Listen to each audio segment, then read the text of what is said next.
Dear student, जैसा कि आप जान रहे हैं कि आपके NCT ITB 4 year BEd entrance exam जल्द होने वाले हैं। इसी को ध्यान में रखते हुए आपके लिए लाए हैं मिनी मैराथन क्लास, जिसमें आप देखेंगे मोस्ट इंपॉर्टेंट क्वेश्चन, जो इस प्रकार के प्रश्न आपके एग्जाम में पूछे जा सकते हैं। तो आइए देर न करते हुए आप लोग चैनल को लाइक कर दीजिए, जिससे पता चल सके कि मेरी आवाज़ आप तक सही से पहुंच रही है। तो चैनल को लाइक कीजिएगा। तो चलिए आप लोग फटाफट आंसर भी कमेंट करते जाइए, जिससे आपको पता चल सके कि कितने आंसर आपने सही किए। चलिए पहला क्वेश्चन पढ़ते हैं। पहला क्वेश्चन आपके लिए है, स्कूल टाइम्स के लेखक कौन है? बहुत अच्छा क्वेश्चन आपके के लिए है। The writers of school times are Ruskin Bond, R K Narayan, Vikram Seth या खुशवंत सिंह। चलिए आप लोग इसका आंसर कमेंट कीजिए, जिसके लिए आपको 3 से 4 सेकंड दिया जाएगा, क्योंकि आपके पास एग्जाम में भी टाइम बहुत कम रहेगा, तो आपको ध्यान रखना है समय का भी।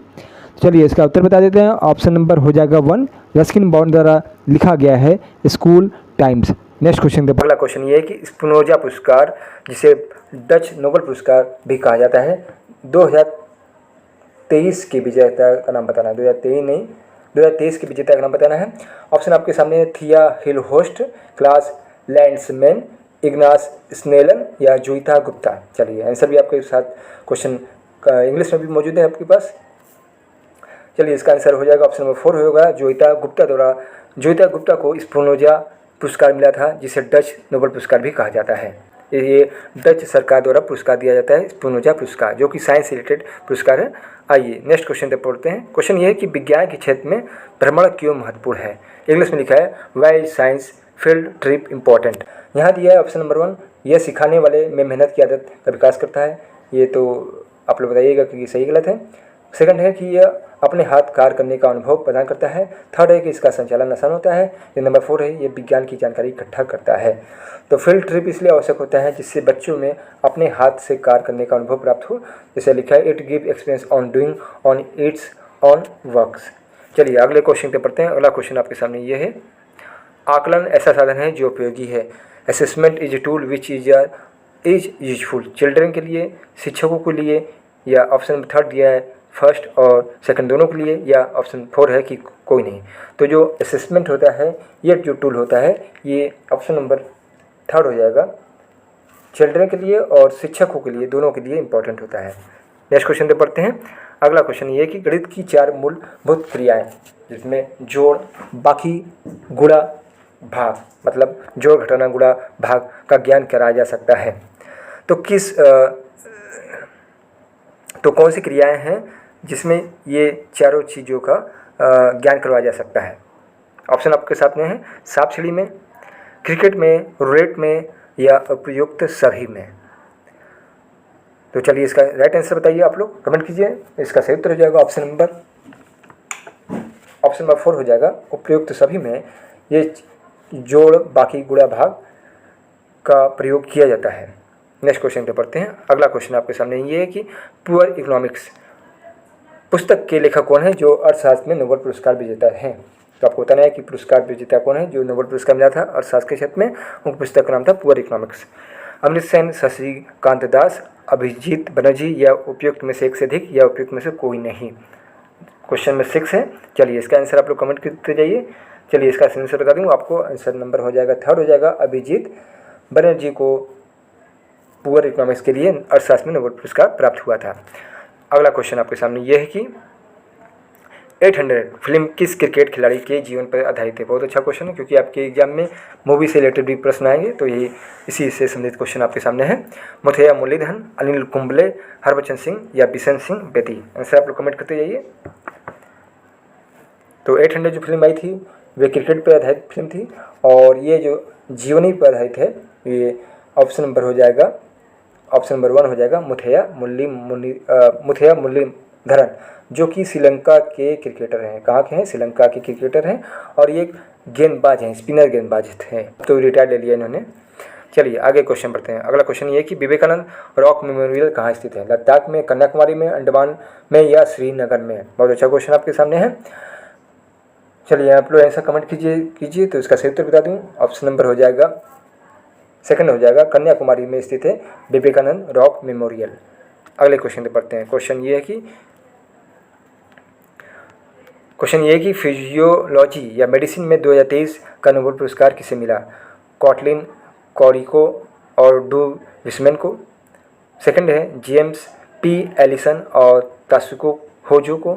या थर्ड है डू विस्मैन और रॉबर्ट बी विल्सन को। या फोर्थ है रॉबर्ट एफ एंगल और कैटलिन कॉरिको को। क्योंकि देखिए आपके सिलेबस में जो दिया है कि नोबेल पुरस्कार से रिलेटेड क्वेश्चन आएंगे, तो नोबेल पुरस्कार से रिलेटेड जितने भी पुरस्कार 2023 में जो पुरस्कार मिले उनको याद कर लीजिएगा।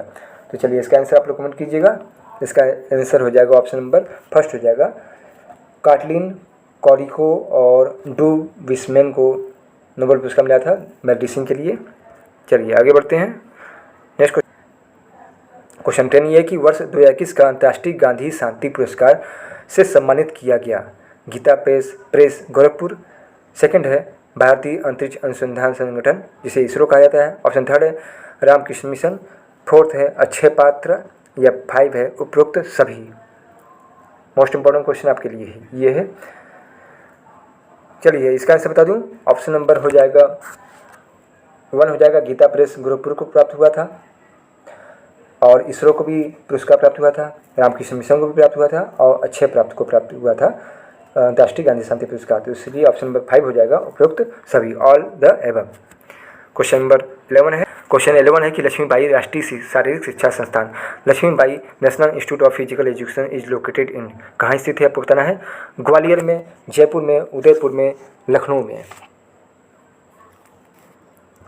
तो राइट आंसर हो जाएगा ऑप्शन नंबर हो जाएगा 1, ग्वालियर में स्थित है। चलिए आगे बढ़ते हैं। नेक्स्ट क्वेश्चन ये है कि मैन बुकर पुरस्कार जीतने वाली पहली भारतीय महिला कौन है। Who is the first Indian women win the Man Booker Prize. Kiran Desai, BS Naipaul, Jhumpa Lahiri या अरुंधति राय। तो पहली महिला जिन्होंने मैन बुकर पुरस्कार जीता है उनका नाम बताना है। चलिए इसका आंसर आप लोग कमेंट करते जाइए। चलिए इसका आंसर भी बता दूं आपको। यदि आपने ऑप्शन नंबर 4 चूज किया तो सही हो जाएगा, अरुंधति राय को प्राप्त हुआ है। नेक्स्ट क्वेश्चन पे पढ़ते हैं। अगला क्वेश्चन ये कि विज्ञान के बारे में निम्नलिखित कथनों में से कौन सा कथन गलत है। वैज्ञानिक विचार अस्थायी होते हैं, साइंटिफिक आइडिया आर टेंटेटिव। या सेकंड है वैज्ञानिक विधि अनुसंधान करने के लिए एकमात्र मार्गदर्शिका है, scientific method is the only guide to research. Third है विज्ञान आत्म परीक्षा महत्वपूर्ण है, self examination is important in science. या 4 है प्रौद्योगिकी सभ्यता के इतिहास में विज्ञान से पहले आई है, technology came before science in the history of civilisation. चलिए आप लोग के लिए क्वेश्चन हिंदी इंग्लिश दोनों में मौजूद है, कमेंट करके आप लोग आंसर बताइए। तो कथन जो है गलत बताना है आपको, ये ध्यान रखिएगा, क्योंकि कभी कभी क्वेश्चन आप लोग पढ़ते हैं और गलत शब्द या कौन सा नहीं है इसको नहीं पढ़ पाते हैं और आंसर गलत लगा के आ जाते हैं। तो इसका सही उत्तर हो जाएगा ऑप्शन नंबर हो जाएगा आपका सेकंड हो जाएगा, वैज्ञानिक विधि अनुसंधान करने का एकमात्र मार्गदर्शिका है, ये कथन गलत है। बाकी आपके ऑप्शन सही हैं। चलिए अगले क्वेश्चन पे बढ़ते हैं। अगला क्वेश्चन ये कि प्रथम एबेल पुरस्कार विजेता थे। आपको बता दूं कि एबेल का मतलब एबेल पुरस्कार जो होता है वे मैथ्स में मतलब गणित क्षेत्र में दिया जाने वाला पुरस्कार है। यदि आपसे पूछा जाए कि एबेल पुरस्कार किस विषय से संबंधित है तो गणित विषय से संबंधित है। और इसमें जो प्रथम विजेता है उनका नाम बताना है जीएन पियरे, बेरी साइमन, फांग लिंग, मिशेल टेलगॉड। इसका राइट आंसर हो जाएगा ऑप्शन नंबर 1 हो जाएगा, जीएन पेरी को प्रथम एबेल पुरस्कार से सम्मानित किया गया था। इसको भी नोट कर लीजिएगा, सभी क्वेश्चन आपके लिए इंपॉर्टेंट है। चलिए ये लेटेस्ट क्वेश्चन आपके लिए है कि एबेल पुरस्कार 2024 के विजेता कौन है। जीएन पियरे, बेरी साइमन, फांग लिंग या मिशेल टेलगॉड। कमेंट कीजिए, इसका सही उत्तर हो जाएगा। जिसने ऑप्शन नंबर 4 चूज किया उसके लिए राइट आंसर हो जाएगा, मिशेल टेलगॉड को ये प्राप्त हुआ था पुरस्कार 2024 का। अगला क्वेश्चन आपके सामने ये है कि हरित क्रांति के जनक कौन थे। Who was the father of green revolution. Chandrashekhar Venkataraman, Hargobind Khurana, Swaminathan या अब्दुल कलाम। तो अब्दुल कलाम को मिसाइल मैन के नाम से जाना जाता है और इनकी पुस्तक का नाम है विंग्स ऑफ फायर। तो बताना है हरित क्रांति के जनक कौन है। तो इसका राइट आंसर हो जाएगा ऑप्शन नंबर 3 हो जाएगा, MS स्वामीनाथन जो थे वे हरित क्रांति के जनक थे भारत में। नेक्स्ट क्वेश्चन आपके सामने ये कि भाषा नियमबद्ध होती है। Language is rule bond. ध्वनि स्तर पर एट साउंड लेवल, शब्द स्तर पर एट द वर्ड लेवल, वाक्य और संवाद स्तर पर at sentence and dialogue level या उपयुक्त सभी, ऑल द एबव। चलिए आप लोग इसका भी आंसर कमेंट करते जाइए। इसका आंसर सही हो जाएगा, ऑप्शन नंबर 3 हो जाएगा। ऑप्शन नंबर 3 कह रहा है कि वाक्य और संवाद स्तर पर जो होता है वे भाषा नियमबद्ध होती है। नेक्स्ट क्वेश्चन पे पढ़ते हैं।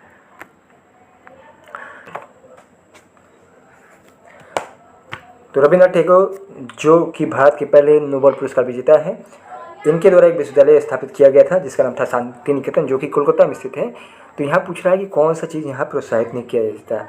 खुली कक्षा, ओपन क्लासरूम, अधिगम प्रक्रिया की सहजता, easy two of learning process, मातृभाषा में शिक्षा, टीचिंग इन मदर टंग, या बच्चों में अनुशासन, डिसिप्लिन इन चिल्ड्रन। तो देखिए यहाँ पे जो विश्वविद्यालय शांति निकेतन, यहाँ पे जो वातावरण होता है ओपन होता है। तो यहाँ पे ओपन क्लासरूम होते हैं और अधिगम प्रक्रिया की सहजता होती है। मातृभाषा में शिक्षा होता है, यहाँ शिक्षक नहीं शिक्षण होगा। और बच्चों में अनुशासन जो है ये प्रोत्साहित नहीं होता, इसलिए ऑप्शन नंबर 4 राइट हो जाएगा, क्योंकि यहाँ पूछा है कि कौन सा चीज़ प्रोत्साहित नहीं होता है, तो इसलिए ऑप्शन नंबर 4 राइट हो जाता है। नेक्स्ट क्वेश्चन पे पढ़ते हैं।